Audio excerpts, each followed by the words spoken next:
Ce jour-là, j'étais en cours, comme tous les autres étudiants de l'école. Soudainement, l'alarme destinée aux états d'urgence s'est mise à retentir.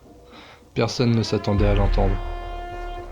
Le prof nous avait ordonné de rester dans la salle en disant que les premières années devaient nous rejoindre. C'est alors que des cris se firent entendre depuis le couloir. La panique s'empara de la classe, et le prof alla jeter un coup d'œil.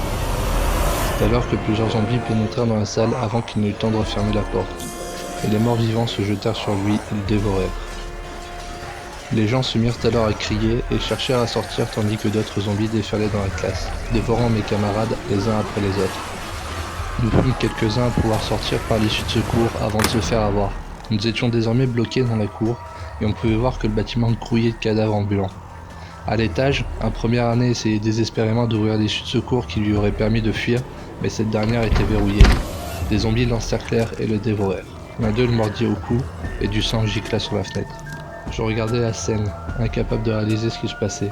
C'est alors qu'on m'appela pour faire une courte échelle et passer par-dessus le muret de la cour. Les zombies commençaient à investir les lieux.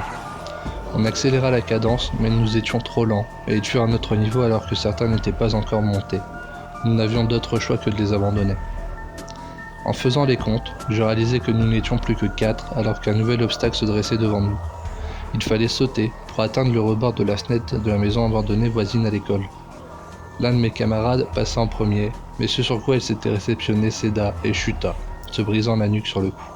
Par chance, les fois suivantes, rien ne romput et nous nous retrouvâmes à 3 dans la maison. Nous venions de rejoindre la porte d'entrée qui n'était plus que quelques planches clouées entre elles et nous pouvions voir des zombies par dizaines passer devant les interstices de notre cachette de fortune. Face à nous se trouvait une ruelle au bout de laquelle il y avait l'un des logements de l'école, qui était aussi celui dans lequel je vivais. Notre but fut donc de l'atteindre et d'y récupérer rapidement du matériel utile à la survie. Je pensais notamment à ce tiroir dans lequel j'avais entreposé tout un kit de survie et des couteaux. Mais pour y arriver, nous devions traverser la rue pleine de morts vivants. Lorsque la concentration de zombies diminua un peu, on ouvrit la porte et courions à toutes jambes vers la maison. Je courus jusque ma chambre et mis tout le matériel dans un sac et garda un couteau en main.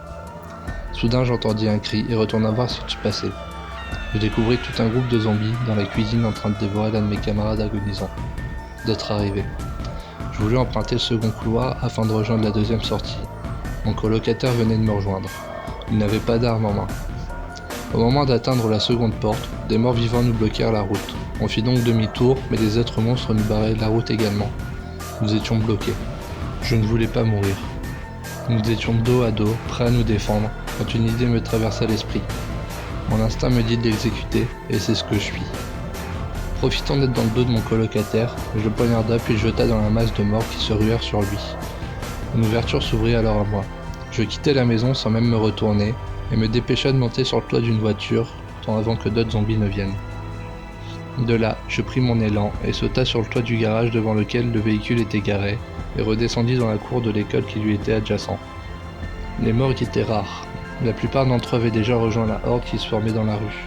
Je savais qu'à l'arrière de l'école se trouvait une autre sortie que celle qui donnait sur la horde. Je m'y rendis tout en évitant les zombies qui se trouvaient sur le chemin.